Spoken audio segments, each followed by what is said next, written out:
Assalamualaikum warahmatullahi wabarakatuh. Alhamdulillahi rabbil alamin. Wassalatu wassalamu ala ashrafil mursalin Sayyidina wa nabiyyina Muhammad ibn Abdullah Rasulil Amin, wa ala alihi wa ashabihi wa man tabi'ahum bi ihsanin ila yaumiddin. Subhanaka la ilma lana illa ma 'allamtana innaka antal alimul hakim. Rabbi shrah li sadri wa yassir li amri wahlul 'uqdatam min lisani yafqahu qawli. Rabbi yassir wa la tu'assir, Rabbi tammim bi khair, wa ba'd. Saya muliakan Tuan Imam, pengurusi masjid, Tuan Imam, ahli jawatan kuasa masjid, para guru, para asatizah, para hadirin, para santri yang tidak dapat saya sebutkan satu persatu yang hadir tanpa mengurangkan sedikit pun tanda hormat dan ta'zim saya kepada tuan-tuan semua yang hadir. Kita bersyukur kepada Allah Subhanahu wa taala pada pagi ini, insya-Allah saya akan meneruskan bacaan bagi kitab Nazam Idaman Hati pada membicarakan kunci-kunci rezeki. Ini karangan yang telah saya karang beberapa tahun yang dulu berkenaan dengan kunci-kunci rezeki yang telah saya mulakan pengajian ini di Surau Al-Hijrah, kemudian ke Masjid Seberang Takir dan semalam di Dungun, dan sekarang yang hari ini yang terakhir di masjid inilah, Masjid Tok Jembal. Dan semoga diberikan dengan kefahaman baik kepada kita, insya-Allah. Dan kita telah baca 9 kunci rezeki yang telah disebutkan di dalam kitab ini berdasarkan daripada ayat-ayat Allah dan juga hadis Nabi kita Muhammad sallallahu alaihi wasallam, dan juga amalannya para salihin, para aulia Allah Subhanahu wa taala. Dan saya telah mengambil kitab karangan yang utamanya, yaitu Bughyatu Al-Huzzaq li Ma'rifati Mafatihil Arzaq, karangan Al-Syekh Al-Doktor Abdurrahman Al-Ahdal, Abdurrahman Shumailah Al-Ahdal rahimahullahu ta'ala, salah seorang ulama dan keturunan Nabi kita Muhammad sallallahu alaihi wasallam dari marga Al-Ahdal, dan beliau menjadi pensyarah, kalau tidak salah saya, di Universiti Taif. Kita masuk pada kunci yang ke-10. Saya baca secara ringkas 9 kunci yang lepas.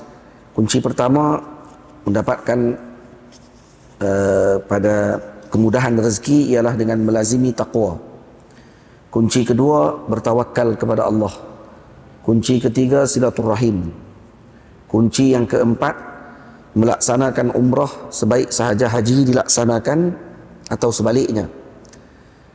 Sebaliknya dengan makna setelah haji dilaksanakan umrah, atau setelah umrah dilaksanakan haji.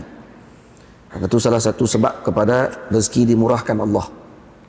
Kunci kelima, sentiasa beristighfar. Kunci keenam, menyuruh ahli keluarga menunaikan salat. Kunci ketujuh, pernikahan. Kunci ke-8, melazimi selawat ke atas junjungan besar baginda Rasulullah sallallahu alaihi wasallam. Kunci ke-9, meletakkan pergantungan kepada Allah Subhanahu wa taala. Baik, hari ini kita masuk kunci yang ke-10. Memudahkan urusan orang yang kesusahan serta melapangkan urusan muslimin. Ini taysir 'alal mu'sir wa tafrij kurbatil muslim. Ini berdasarkan kepada hadis baginda Nabi sallallahu alaihi wasallam, man naffasa an mu'minin kurbatan min kurabid dunya, naffasallahu anhu kurbatan min kurabi yaumil qiyamah.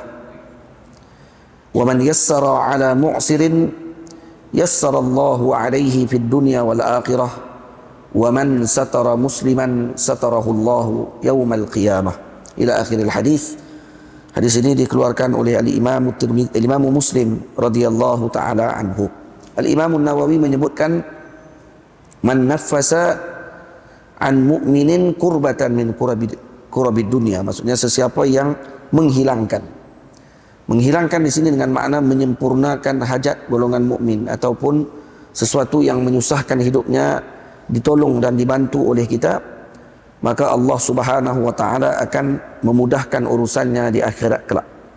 Man naffasa an mu'minin kurbatan min kurabi ad-dunya nafasallahu anhu kurbatan min kurabi yaumil qiyamah.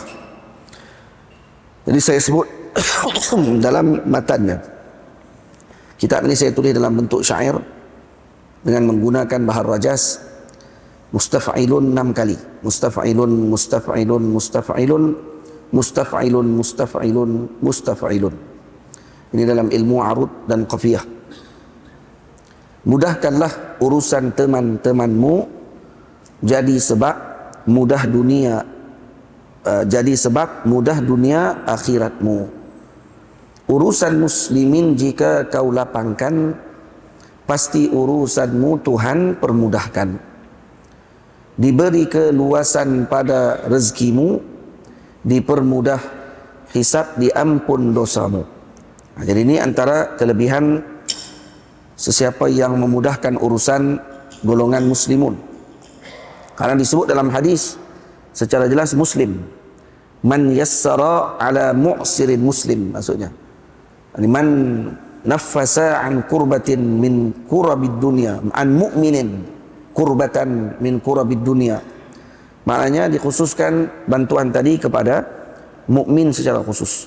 Jadi maksudnya di sini bukan hanya bantu muslim, tidak bantu yang bukan muslim yang memerlukan. Lah, bukan itu maksudnya. Maksudnya untuk dapat faedah ini adalah terlebih dahulu membantu muslim. Baik, adakah dapat faedah ketika membantu yang bukan muslim? Ya, ada faedahnya lain. Ada, dan ini disebutkan juga di dalam hadis-hadis baginda Nabi SAW untuk kita membantu dan memberikan kebaikan kepada sesiapa pun. Dan ada hadis yang umum disebut man yassara ala mu'sirin. Tak disebut di sini kepada mu'sir mukmin atau muslim. Tak. Tapi apa ni sebab Imam Nawawi radhiyallahu anhu mensyarahkan hadis man yassara ala mu'sirin yassarallahu alaihi fid dunya wal akhirah.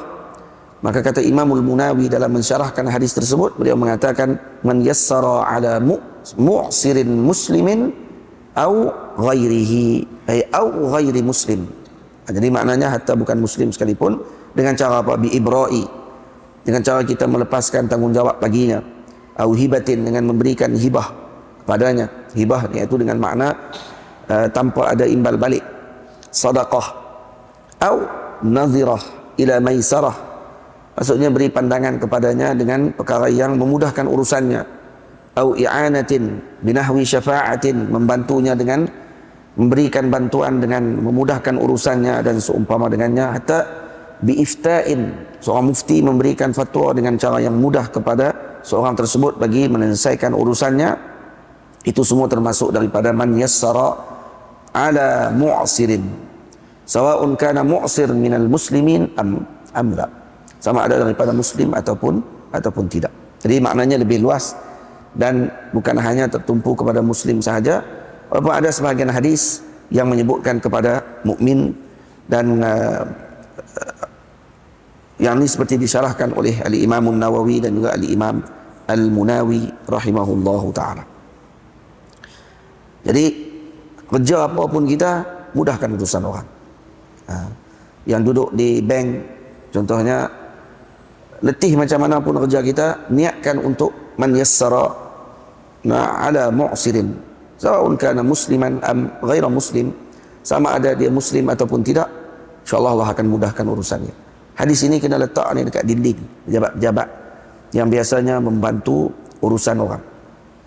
Kena guna tak di dinding untuk dibaca dan juga dilihat selalu oleh golongan para pekerja dan seumpama dengannya, agar mereka tidak terlupa. Hadis itu ada ditulis di kami masa belajar di Al-Azhar, ditulis di dinding. Ada satu hadis lagi yang lain yang menyebutkan kata siapa yang memudahkan urusan orang, Allah akan mudahkan urusan dia di akhirat. Tak kat dinding. Tapi macam mana pun tiap-tiap hari menyusahkan. Dia tetap menyusahkan juga orang. Kenapa? Karena hadis tadi dilihat hanya sekadar hiasan dinding, bukan sebagai amalan. Itu saya kalau nak berkelahi dengan hak yang duk jaga tu, saya kata tu baca dekat dinding tu. hampa tulis saja aja. Lepas tu buat susah kau orang. Susah apa dia? Tak susah apa. Datang pukul 9 pagi, masih lagi urusan tak berjalan, kemudian makan, kemudian dia minum, lepas tu dia sembang, pukul 2 dah tutup. Yang orang beratok ni macam dengan orang panggil apa, duk beli food truck di Malaysia ni. Jadi nak buat urusan tu sangat menyusahkan, dan moga-moga tu mungkin dah berubah kot sekarang ni. Dan urusan tu lah, tu mungkin mengajar untuk jadi sabar, mungkin mengajar untuk kita jadi orang yang tahan hati kita, tabah dengan perkara-perkara tersebut. Baik. Jadi kunci yang ke-11, jadi kunci ke-10. Kunci ke-11, sentiasa mengingati Allah Ta'ala ketika waktu senang. Ini at-tafakkur atau ta'arruf ila Allah fi raqa. Ini salah satu daripada kunci rezeki.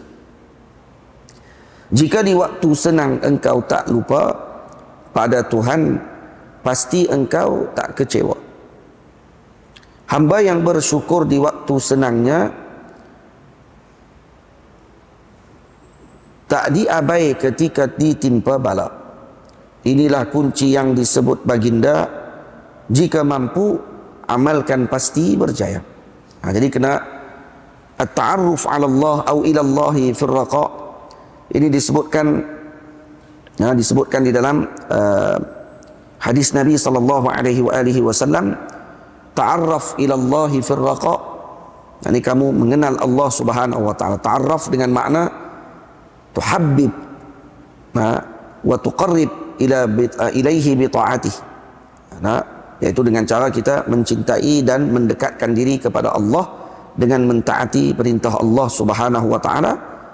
Yu'arrifka fi syiddah, maka Allah Subhanahu wa taala akan mengenalmu ketika mana kamu susah. Jadi ingat Allah ketika mana senang, Allah akan ingat kita ketika mana kita susah. Bagaimana caranya? Yaitu melaksanakan kesyukuran, meletakkan kesyukuran kita pada yang memerlukan. Kalau kita seorang yang ada keuangan, diberikan kepada yang memerlukan dan mengingati bahawa rezekinya bukan hanya miliknya pada ketika tersebut. Jadi digunakan dengan nikmat harta yang Allah Ta'ala beri untuk memudahkan urusan orang lain, dan dia mengingati kata ini adalah kerana Allah, maka Allah akan ingatnya ketika mana dia susah. Dan ini hadis banyak kisah-kisahnya berlaku, seperti yang berlaku kepada 3 orang lelaki yang terperangkap di dalam gua. Sedia kita maklum, sebahagian para ulama mengatakan bahawa mereka itulah Ashabul Raqim dipanggil, yang disebut di dalam Al-Quran dalam surah Al-Kahfi. Nah, ketika diceritakan berkenaan dengan Ashabul Kahfi dan Ashabul Raqim, sebahagian mengatakan Ar-Raqim adalah 3 orang tersebut, Ashabul Kahfi yang 7 orang tu. Nah, sebahagian ulama kata ada Ashabul Raqim dan Ashabul Kahfi adalah kisah yang sama. Sebahagian kata berbeza dan seumpama dengannya. Jadi berlaku khilaf di kalangan para ulama, cuma yang rajih, yang kuat ialah pandangan mengatakan Ashabul Raqim dan Ashabul Kahfi adalah cerita yang sama.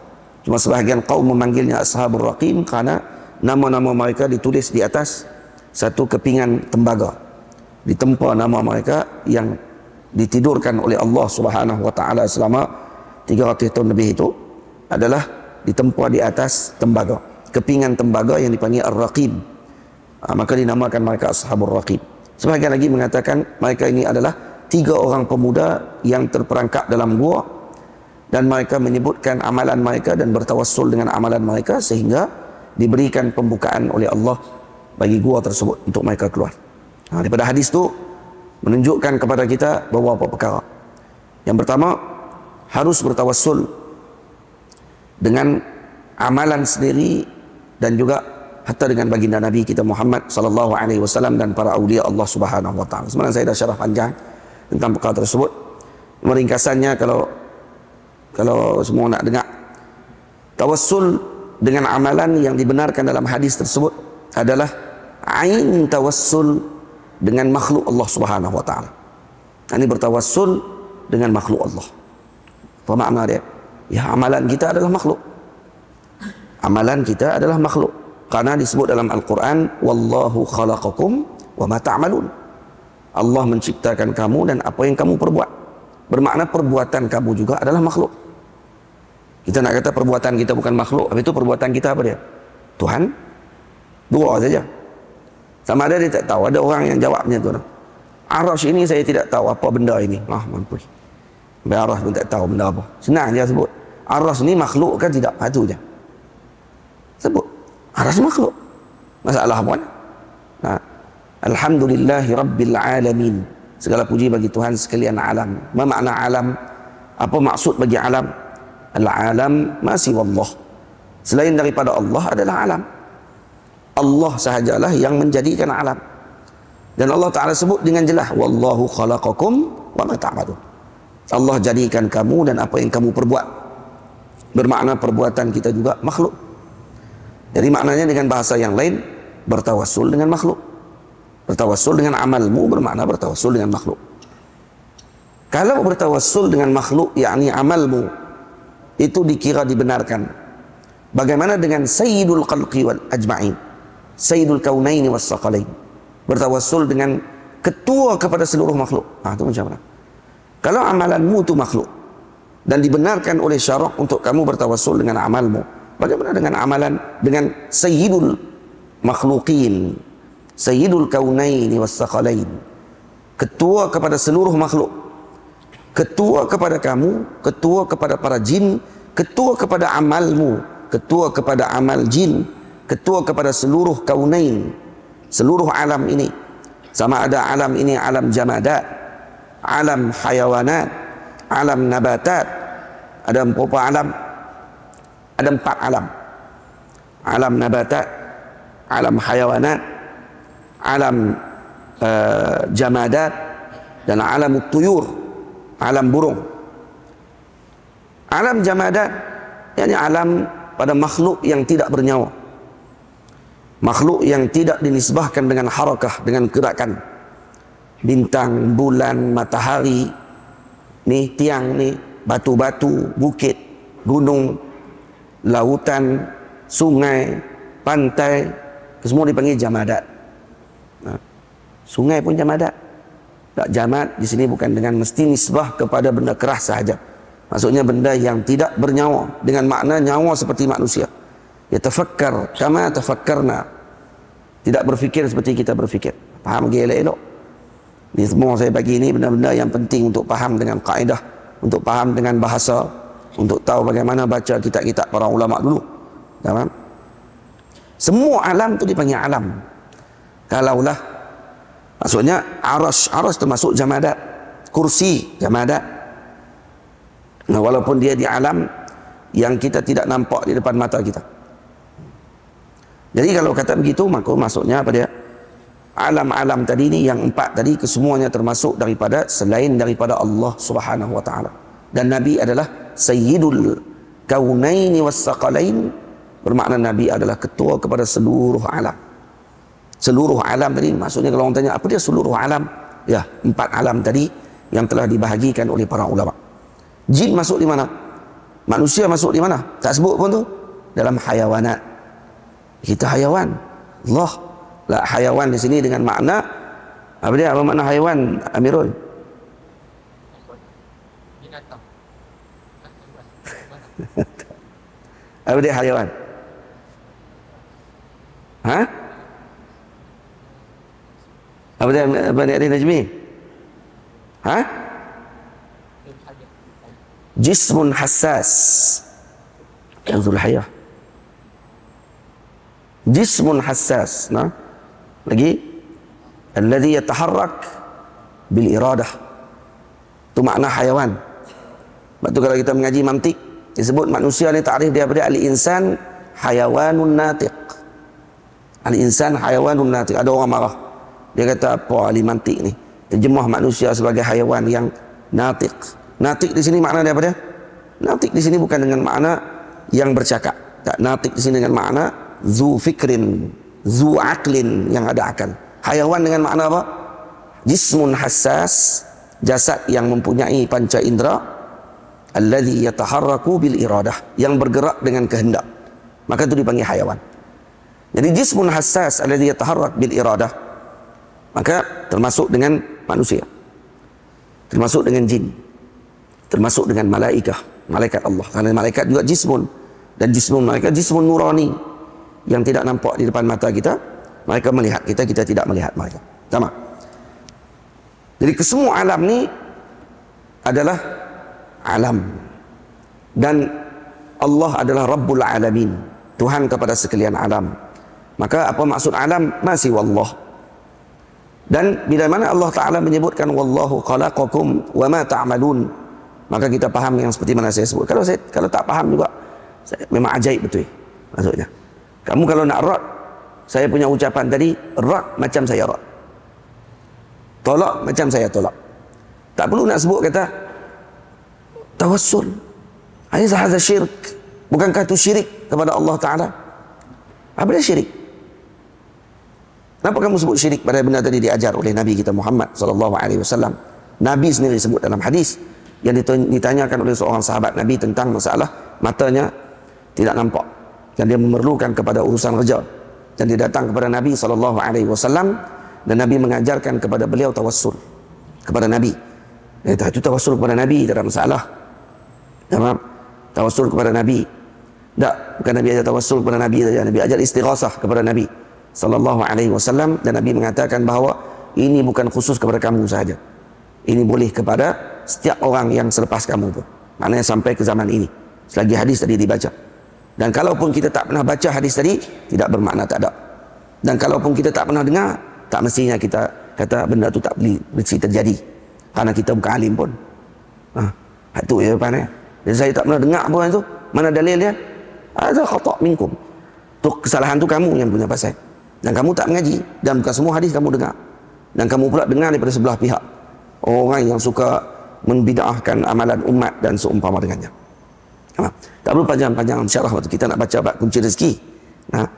Cuma masalah tadi, masalah yang telah dimasukkan oleh sebahagian pihak ke dalam masalah usul. Sedangkan ini bukan masalah usul. Ini hanya masalah furu' dalam agama. Tiba-tiba dimasukkan dalam usul. Dianggap ni syirik. Dianggap sebagai ini bid'ah. Dianggap sebagai orang tadi keluar daripada agama ketika melaksanakan perkara tersebut. Dianggap seolah orang tadi mengambil selain Allah sebagai Tuhan. Hadza kulluhu khata'. Dan itu semua salah memahami apa yang telah disebutkan oleh para a'immah, para mujtahidun. Ajaib orang zaman sekarang ni, ajaib. Nabitah ni bahasa Maulana Imam Ali Jum'ah. Menyebutkan kepada kelompok orang-orang yang dipanggil baru na'ab dipanggil. Nabitah ni budak-budak baru tumbuh gigi.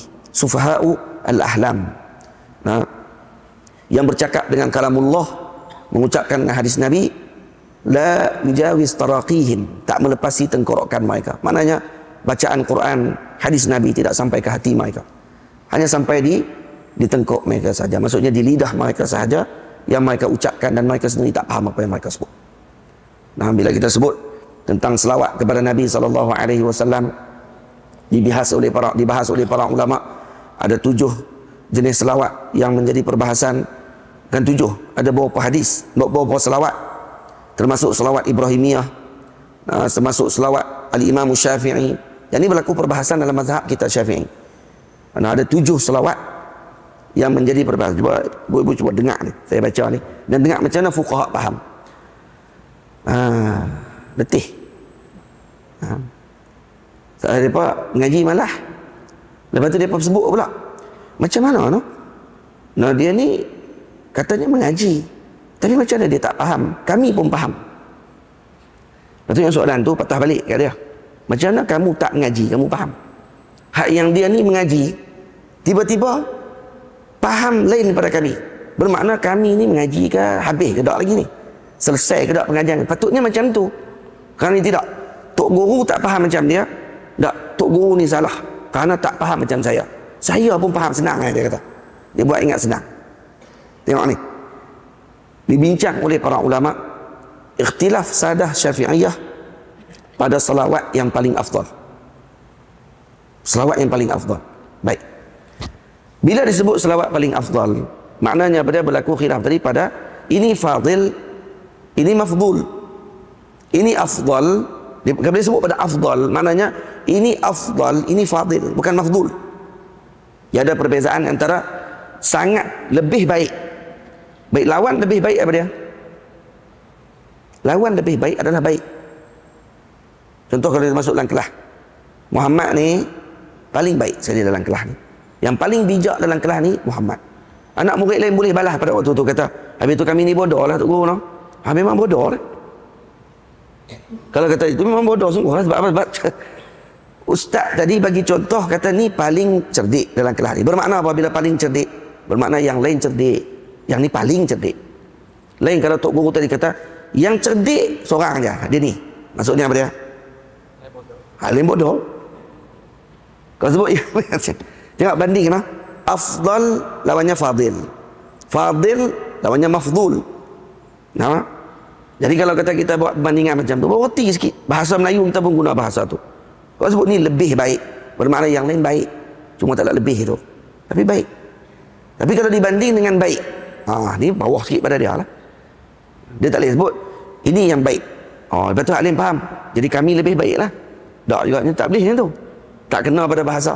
Boleh. Cuba tengok sini. Selawat paling afdal disebut yang pertama, Al-Imam Qadhi Husain. Ni wafat pada tahun 462 Hijriah.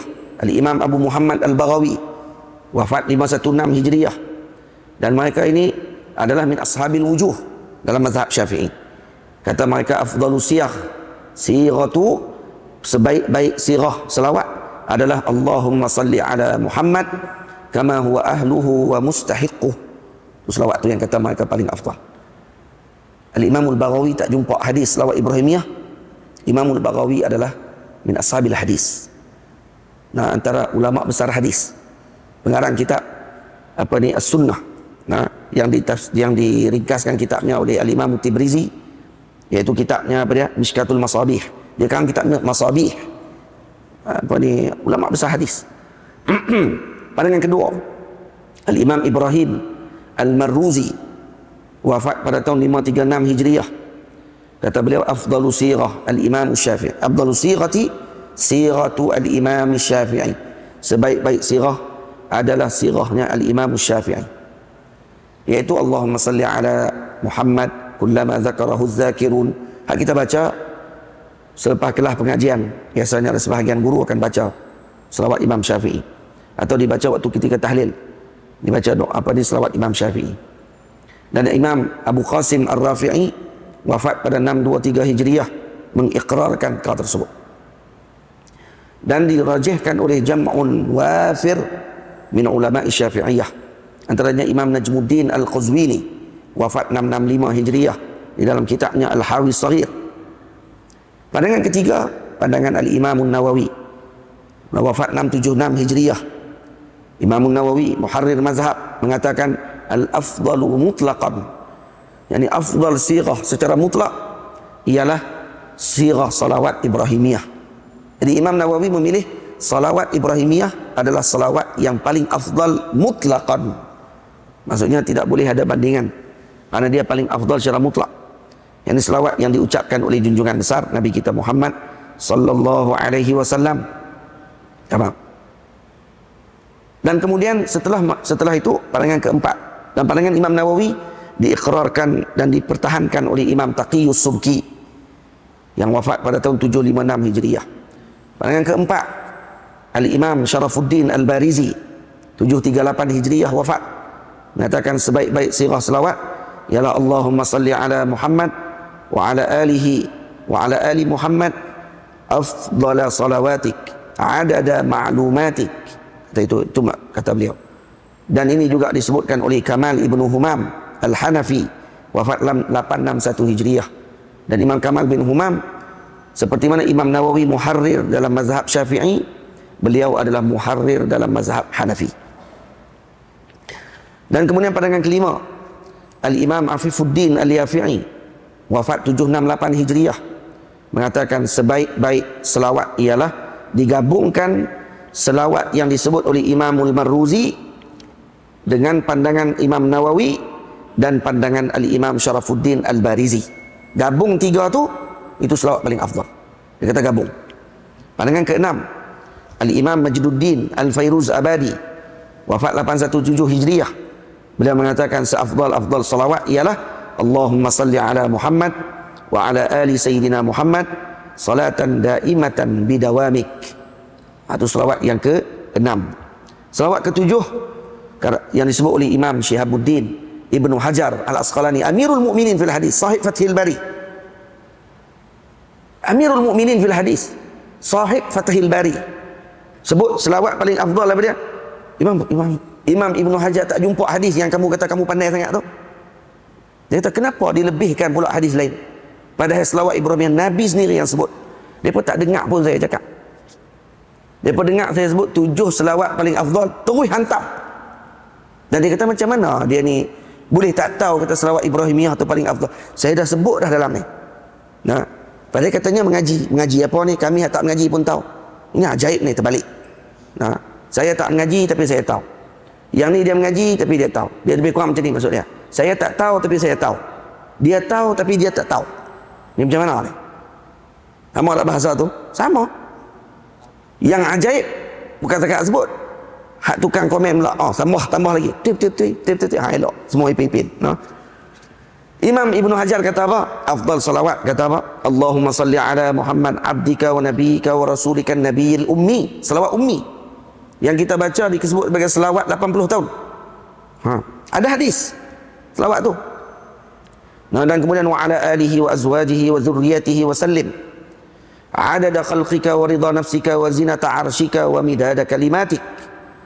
Dan kemudian Imam Ibnu Hajar taraddada antara digabungkan di antara hadis pertama, kedua dan ketiga dengan menyebutkan Allahumma salli ala Muhammadin nabiyyi wa azwajihi ummahatil mu'minin wa zurriyyatihi wa ahli baitihi kama sallaita ala Ibrahim.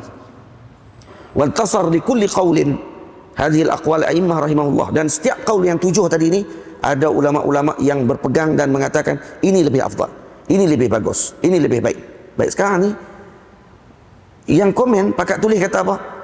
Dia kata disuruh tinggal pula selawat Nabi. Saya suruh tinggal, saya suruh baca, dan kita sebut tu semua tu afdal. Bincang ulama pula ini afdal, sebagian kata ini lebih afdal daripada sekian. Bermakna apa? Kesemuanya bagus, semuanya baik untuk dibaca. Dalam Quran Allah Ta'ala sebut innallaha wa malaikatahu yusalluna 'alan nabi ya ayyuhalladzina amanu sallu. Sallu ni al-amr. Kata ulama al-amru nakirah. Al-amru nakirah, fi'il tadi nakirah. Fi'il tu sendiri nakirah. Ni ada dalam kitab Usulul Lughah. Imam Suyuti ada kitab dalam sebut dalam kitabnya Al-Kawakib Ad-Durriyah. Dibahaskan tentang masalah al-af'al nakirat. Fi'il itu sendiri nakirah. Maknanya dia bersifat dengan umum. Baik, sekarang ni bila disuruh sallu, berselawatlah kamu. Baik, selawat dengan selawat apa?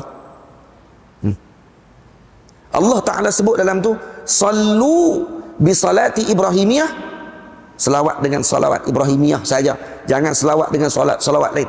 Aina at-takhsis, aina ta'ti bit-takhsis? Dari mana kamu datangkan dengan taksis tersebut? Mengkhususkan sesuatu. Seperti mana kamu kata kami mengkhususkan sesuatu yang tidak dikhususkan oleh Nabi? Dari mana kamu mengkhususkan selawat tadi yang kamu kata ini saja boleh dibaca, sedangkan dalam Al-Quran Allah Ta'ala guna dengan sirah umum. Hati ad-dalil. Mana dalil? Apa tak ada dalil pun. Dalil mereka adalah mengikuti orang sebelum mereka yang juga tidak ada dalil. Dan kita menggunakan dalil. Dan kita menyebutkan dalil seperti yang disebut oleh para ulama, a'immah, mujtahidun. Mereka siapa mujtahid di kalangan mereka yang boleh keluarkan pandangan macam kita sebutkan tadi? Tak boleh. Hakikatnya mereka tidak dengar. Mereka membutakan telinga mereka untuk mendengar daripada yang sepatutnya, dan mengambil daripada orang yang kononnya keluarkan dengan dalil. Apa dalilnya? Dalil dia kata Nabi tak buat. Itu bukan dalil. Dalil dia kata Nabi tak sebut. Itu bukan dalil. Dalil bukan Nabi tak buat, Nabi tak sebut. Dalil kalau tak bagi, Nabi kata tak boleh. Kalau boleh, Nabi kata buat. Bukan dalil kata Nabi tak buat, Nabi tak sebut. Bukan gitu. Itu bukan pengambilan hukum. Kan tu kita bukan mujtahid. Kita mengambil daripada mujtahidun. Maka hormati. Nah, seperti mana kamu hormat dengan seorang doktor ketika kamu pergi ke hospital untuk ambil ubat. Nah, kamu hormati dia. Kalau tidak, dia tak akan bagi ubat yang sebenar kepada kamu. Itu juga dalam agama. Ada ahli ni. Ada orang yang menghabiskan masanya dengan ilmu. Nah, dan juga mempelajari daripada para a'immah. Bukan sekeping sijil saja. Ilmu. Pergi mengaji dengan para guru. Bukan sekeping sijil semata-mata. Maka itu dianggap seperti seorang yang tidak apa ni orang panggil apa, tidak mengambil dengan jalan yang sebenar dan seumpama dengannya. Ajib zaman dah. Tapi setelah mana kita tahu bahawa yang mengajarkan mereka juga adalah orang-orang yang memang mengarahkan ke arah tersebut kerana mereka sendiri tidak menguasai ilmu dengan baik. Nah, maka ketika tersebut kita tidak heran lagi pada waktu itu. Sama. Saya tidak mau panjang kalam ibu ayah semua. Nah, walaupun ada baru setengah jam cakap ni. Tapi kita tahu lepas subuh ni dia kali lama-lama. Lepas subuh ni kalau lama sikit lagi dia murung lah. Nah. Dan hak dengar pun dia jadi nak ngantuk. Dia jadi lapak, tambah pula pagi-pagi lagi tiba bincang dah masalah-masalah berkenaan dengan khilafiyah dan seumpama. Bukan khilafiyah ni masalah dia. Yang mengkhilafkan benda ni adalah kelompok tersebut. Para ulama dulu bila bincang masalah afdal salawat tadi ni, kesemua mengatakan bahawa kesemuanya bagus. Tidak ada masalah dan tidak ada larangan dalam syarak untuk seorang alim tadi membuat sirah salawatnya sendiri. Kerana tak ada pun larangan daripada syarak. Nabi tak pernah sebut kata jangan buat salawat selain pada Ibrahimiyah. Nabi tak pernah sebut macam tu. Dan yang kita baca tadi ni, tak ada satu ucapan kita kata jangan baca selawat Ibrahimiyah, baca selawat-selawat lain. Siapa yang kata macam tu? Ini orang panggil mantik tak betul, cara fikir tak kena, dan kemudian menuduh dengan tuduhan yang tidak benar. Dan ini dalil kepada al-jahl, jahil. Jahil ni ajaib buaya semua. Jahil ni satu benda yang tak akan boleh hilang walau kena bakar dalam neraka dan keluar paling hujung daripada neraka. Ada dalil? Ada dalil. Dan saya cakap dia ada bukti? Ada bukti. Dalam hadis, dalam Syama'il, Imam Tirmizi riwayatkan hadis seorang lelaki keluar yang terakhir daripada neraka. Yang terakhir keluar daripada neraka ni dia merangkak. Punya teruk. Merangkak keluar daripada neraka. Dia yang terakhir, paling last. Lepas dia keluar dah daripada neraka, malaikat kata, masuk syurga. Selesai dah kamu punya hukuman. Dia last sekali. Moga-moga bukan kita lah orang tu. Amin ya rabbal alamin. Amin. Amin. Ni amin pun tak nak jadi ke? Jadi dia ni keluar yang last sekali. Elok dia keluar last sekali, dia buat apa? Dia masuk syurga. Elok dia masuk dalam syurga. Dalam hadis disebut ni. Hadis ni Nabi gelak. Hatta badat nawajizuh. Gelak di sini bukan dengan makna terbahak-bahak. Karena Nabi tidak pernah gelak terbahak-bahak. Dhahik di sini dengan makna tabassam. Ya tabassam, Nabi tersenyum sehingga nampak gigi geraham Nabi. Senyum Nabi sampai terbuka mulut. Jadi bila lelaki ini masuk dalam syurga, dia tengok-tengok syurga. Wish, dia kata semua ahli syurga dah ada rumah, ada tempat duduk, semua sekali. Dia pun keluar balik. Mana ada orang masuk syurga nak keluar balik? Dia keluar. Keluar balik dia panggil, dia kata, ya Rab, wahai Tuhanku, semua ahli syurga dah ada rumah. Aku yang tak ada rumah lagi. Allah Ta'ala kata kepada dia, dulu kamu di dunia dulu, ada rumah yang kamu inginkan, yang kamu teringin dulu ni. Kalau orang manusia kan dia lalu mesti dia nak rumah besar lah. Dia lalu ke istana raja, dia kata, kalau dapat besar ni pun tak apa dah, dia kata. Kalau lalu tengok rumah cantik-cantik, dia kata, boleh terani pun tak apa dah. Tapi tu nak lebih besar lagi. Jadi dia pun kata, saya ada rumah yang saya inginkan ya Allah. Jadi kalau Allah Ta'ala kata, tamanna, ya, inginkan. Letakkan dalam cita-citamu tadi, dalam hatimu, apa benda kamu nak. Maka dia pun letak dalam hati dah. Maka Allah Ta'ala kata apa? Kamu akan aku berikan dengan apa yang kamu inginkan dan 10 kali ganda dunia. 10 kali ganda dunia. Bukan 10 kali ganda Tok Jembal. Kalau orang Terengganu ada seorang, dia tanah dia adalah Tok Jembal ni semua tanah dia. Agak-agak ada orang kaya tak di Terengganu? Kaya. Tok Jembal ni dia punya. Semua tanah dalam ni masjid ni dia wakaf. Dari tanah-tanah orang beli buat kebun, buat taman, buat apa semua. Hak tu semua tanah dia. Dia sewakan. Agak-agak dia ni orang macam mana? Orang kaya. Tu tahu. Allah Ta'ala kata kepada dia, kamu diberikan dengan 10 kali ganda dunia.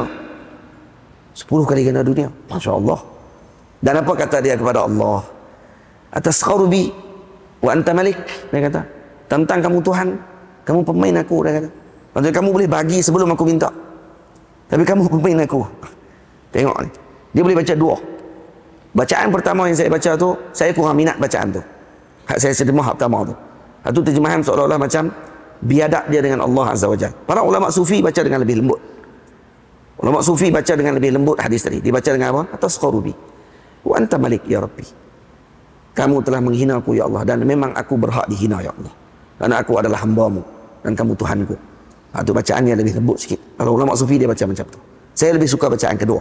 Tapi bacaan pertama saya baca untuk nak tunjuk pada sisi yang lain. Karena lelaki ini keluar, ibu ayah semua, hadirin semua, dia keluar dalam keadaan yang pertama, dan Nabi gelak dengan hadis tu. Dia boleh sebut kepada Tuhan, Tuhan mempermainkan dia. Nah, sedang mentang-mentang itu Tuhan dan saya hamba, maka Tuhan mempermainkan saya. Memang layak pun. Kenapa? Karena kamu yang terakhir keluar daripada syurga, daripada neraka.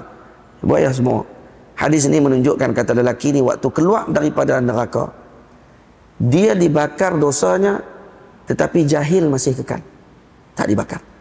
Macam mana jahil tadi dikeluarkan? Dikeluarkan dengan dia keluar balik kali kedua daripada syurga. Dia masuk, dia jahil. Dia tengok orang syurga semua dapat rumah masing-masing, dia tak tahu kata syurga ni kalau masuk, niat saja dalam hati akan dapat macam dia nak. Dia tak tahu yang tu. Maknanya dia tak pernah mengaji pun waktu di dunia. Tak pernah mengaji. Jadi insya-Allah hak mai majlis ni pada hari ni, yang pernah dengar hadis ni, insya-Allah dia bukan orang tu. Kerana dia dah tahu dah. Dia dah tahu dah. Ni malah ngaji. Bukan setakat malah ngaji, tak tahu terus tapi dia ada ni. Duduk kat mana dunia pun kita tak tahu. Jadi maknanya dia keluar dalam keadaan jahil, masih tidak dibakar. Satu-satunya benda tak kena bakar ni jahil. Berat no. Macam mana pok-pok jahil ni? Kalau kata dia bercakap, kalau kata dia orang panggil apa, bermuamalah dengan orang, tu kita jangan. Saya kadang-kadang jadi heran macam mana depa boleh cela benda yang depa sendiri tak tahu. Ini adalah zaman itu. Zaman ketika mana orang yang mempelajari ilmu dengan sesungguh-sungguhnya, yang menghabiskan masa hidupnya tadi dengan ilmu, sehingga mati ahli keluarganya, kharab dukannya, kedai-kedainya pun sendiri yang dia berniaga pun bangkak habis semua sekali kerana menumpukan pada pengajian. Tamam?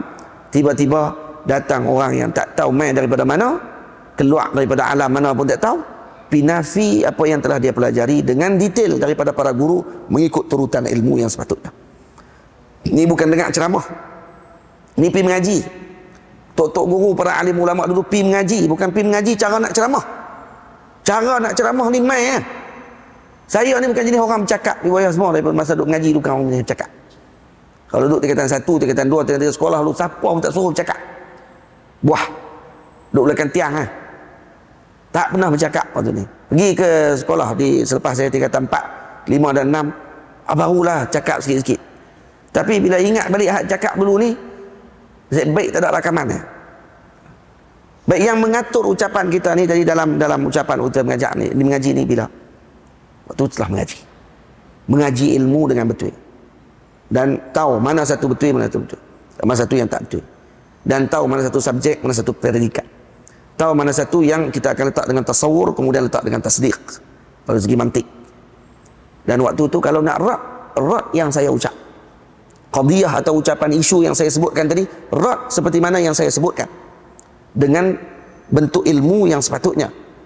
Jangan hanya sekadar dah tak boleh nak tolak dah sekali, guna dengan hujah yang orang panggil apa, menjatuhkan peribadi dan seumpama dengan. Ini dalil kepada bacun, dan ini menunjukkan kepada kita ni orang yang tidak tahu untuk menilai dan mengetahui bagaimana untuk berbincang. Maka orang begini tidak perlu berbincang.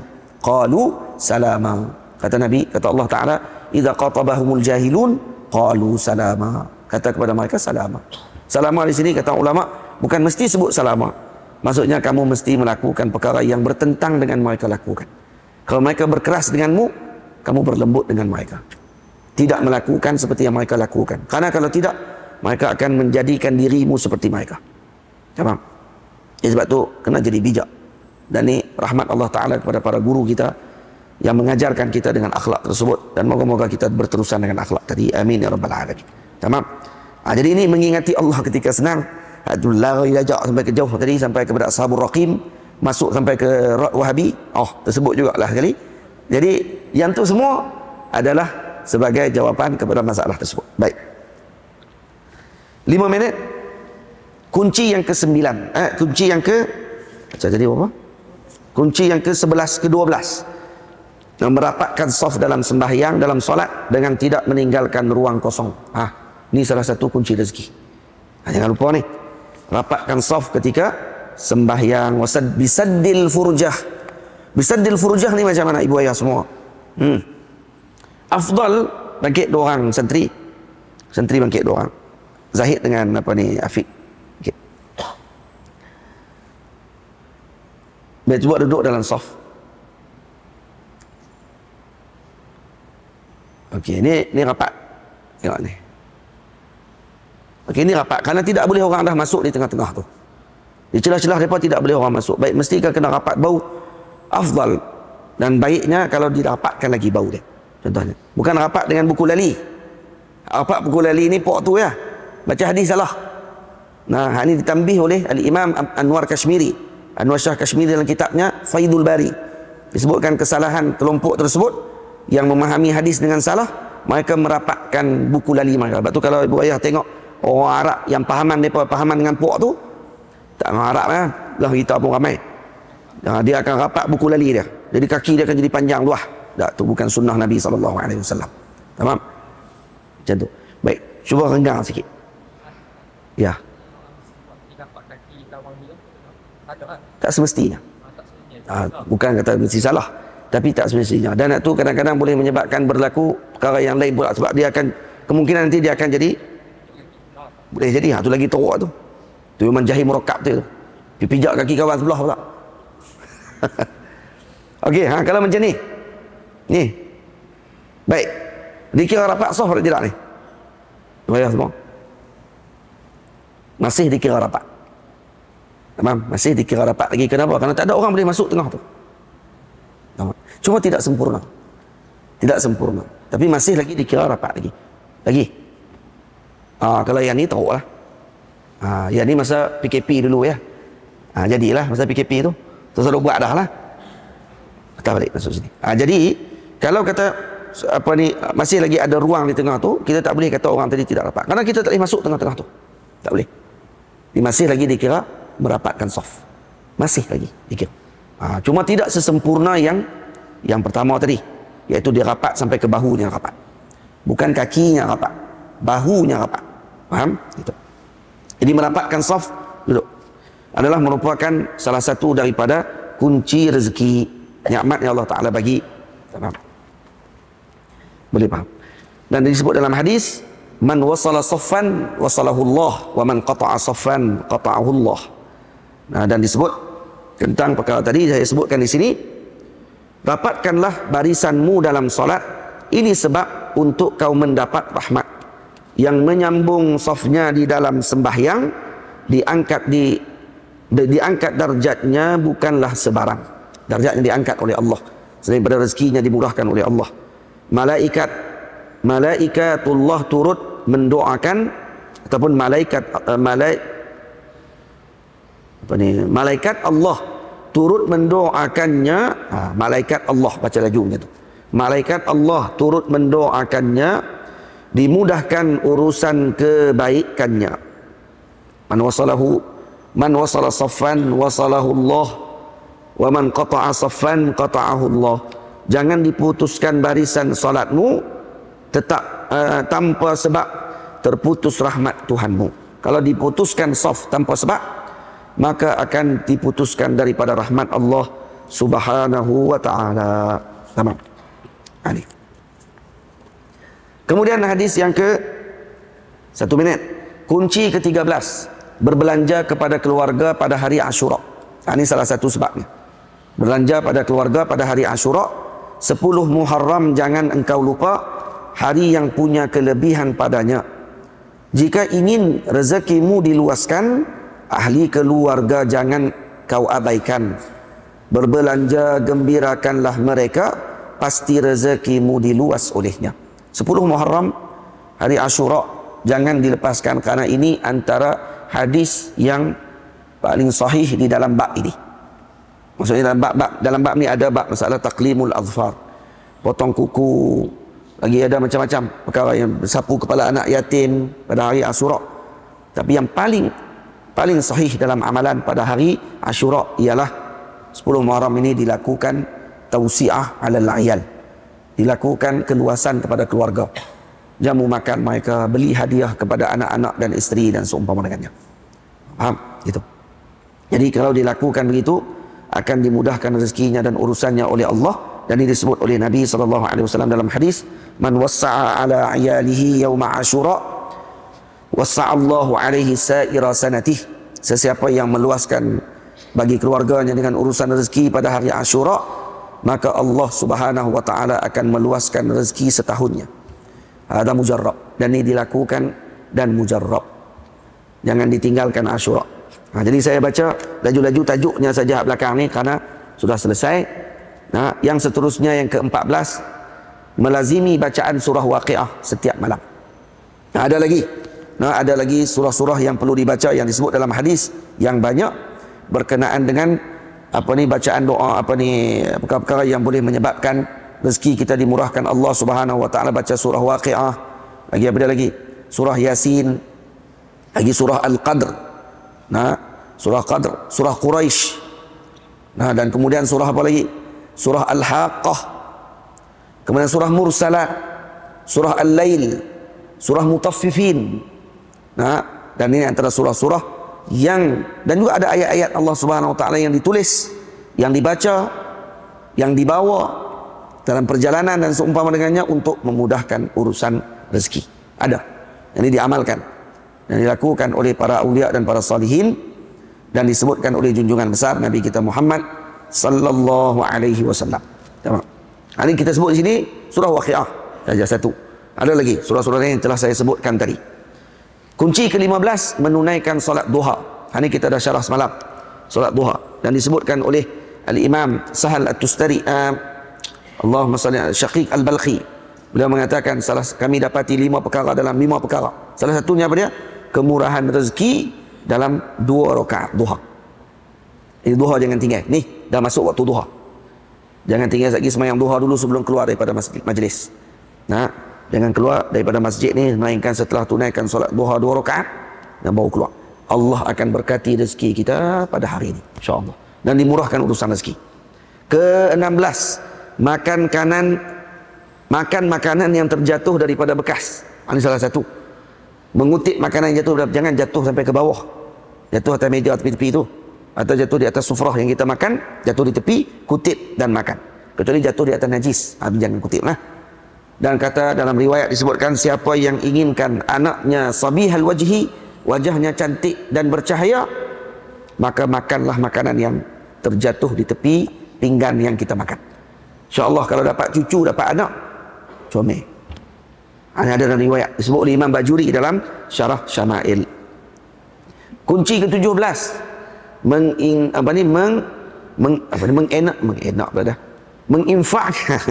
menginfakkan harta ke jalan kebaikan. Infak harta ke jalan kebaikan, ma'ruf.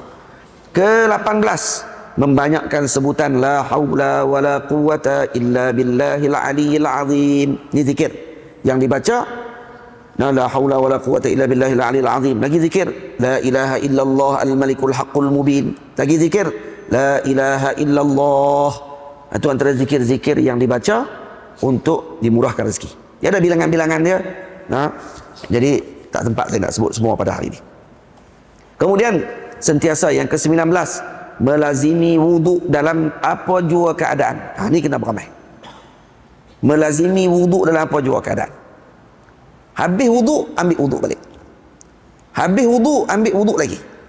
Tidak berada melainkan dalam keadaan wudu saja semata-mata. Yang pertama, menyebabkan keselamatan. Karena disebut al-wudu silahul mukmin. Wudu adalah senjata mukmin. Lagi apa dia lagi? Boleh menyebabkan rezeki kita dimurahkan Allah. Dan ini disebut dalam hadis, disebut dalam riwayat kenaan dengan perkara tersebut. Jangan tinggal dalam keadaan sentiasa bersuci. Jadikan amalan sehingga kita tak boleh duduk kalau tak wudu. Dia rasa rimah, kena main sampai macam tu. Maksudnya duduk wudu sentiasa. Keadaan dia wudu sentiasa. Ada para imam yang mereka menunaikan solat subuh selama 40 tahun dengan wudu solat isyak. Maknanya malam tak tidur. Jadi kena sentiasa berwudu. Ibu-ibu, ayah-ayah semua, jangan tinggal benda ni. Mujarrab. Mujarrab. Kunci yang ke-20, melazimi doa-doa yang khusus. Doa khusus ni saya tidak sebut doa dalam ni, adalah la ilaha illallah al-malikul haqqul mubin. Yang ni pun ada saya sebut sikit dalam ni. Dan ada lagi doa-doa yang lain. Antaranya lagi musabba'at. Musabba'atil ashr pun ada. Dan juga ada musabba'at bagi ayat-ayat Allah Subhanahu wa taala yang dibaca pada hari Jumaat. Lepas main Jumaat tu. Ini dah tak ada dah. Ni banyak masjid semua pakai ni. Tok Imam pun tak berani nak baca sebab apa? Kita takut makmum marah. Kami dapat nasi. Noh, dia kata. Nasi tu, nasi kukus ada. Nasi daging lagi. Noh. Lagi nasi apa semua, dia kata lagi payah kedai tu habis makanan. Kami nak makan, dia kata. Tok Imam pun kata, kami pun tak nak baca lah.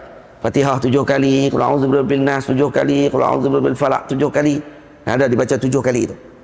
Selepas sembahyang. Dan juga qul huwallahu ahad 7 kali itu dibaca 7 dan ini disebut di dalam kitab-kitab para ulama dan disebut dalam kitab Syekh Abdul Rahman Shumailah ni. Dalam kitab ni ada Bughiyatul Huzzaq. Jadi kena amalan benda tersebut perlu dilaksanakan, maka dimurahkan rezeki. Kita sekarang suka komplain masalah rezeki. Habis. Kunci rezeki dah habis 20. Nah. Dia bagi. Ada lagi sebenarnya tapi saya cukupkan dalam kitab kita yang tu saja. Nanti akan keluar syarahan tu nanti akan saya tambah lagi kunci-kunci rezeki yang lain. Bahaya semua orang zaman sekarang selalu komplain dengan urusan rezeki mereka. Ini tak cukup, itu tak cukup, ini tak cukup, itu tak cukup dan seumpama dengannya. Sedangkan mereka tidak melihat sebab kepada ketidakcukupan tersebut. Yang mereka melihat hanya pada satu sudut sahaja. Kenapa Allah tidak perkenankan doa saya? Sedangkan syaratnya dia tidak penuhi. Habis sembahyang subuh, bangkit keluar daripada masjid. Itu salah satu sebab kepada kefakiran. Yang tu berlaku pada kita kalau kata kita dalam keadaan kekalutan. Sebab tu saya pesan buaya semua, kalau boleh ambil masa. Selepas subuh jangan terus bangun. Melainkan duduk sebentar dengan wirid.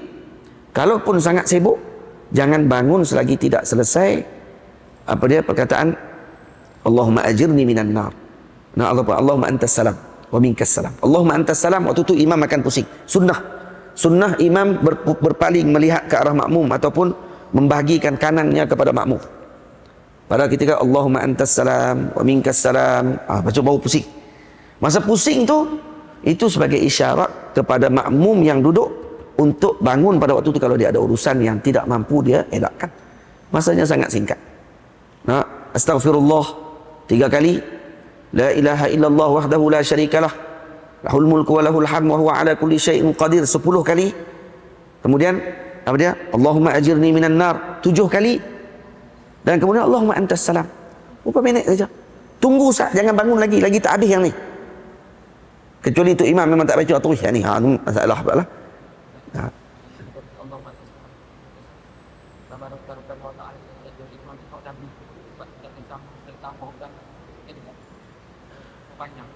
Tak boleh itu tak boleh. Boleh dalam masalah.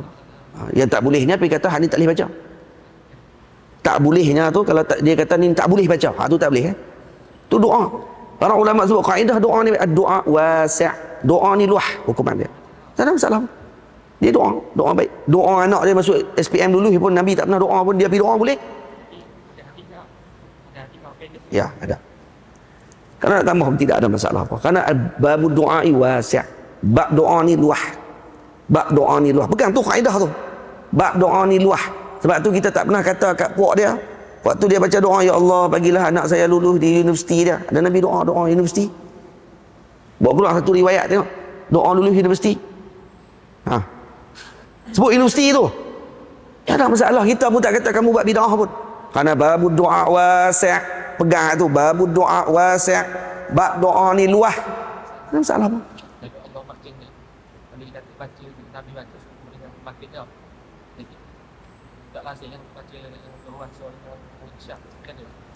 Tak lazim tidak bermakna tidak boleh baca. Tak ada masalah apa. Masalah Wahabi ni satu je. Masalah Wahabi ni satu Ustaz. Masalah Wahabi ni dia kata jangan baca. Nabi tak kata jangan baca. Baik, Nabi buat yang tu. Perbuatan Nabi adakah jadi dalil kepada pengharaman? Tak ada. Perbuatan akan jadi haram dengan ucapan Nabi. La. Hada khata. La, salah. La, hada khata. Itu mari daripada kefahaman Wahabi yang bodoh. Faham? Hada khata. Al-aslu fil ibadah at-tahrim, yang tu disalahgunakan oleh para Wahabi pada tempat yang bukan tempat dia.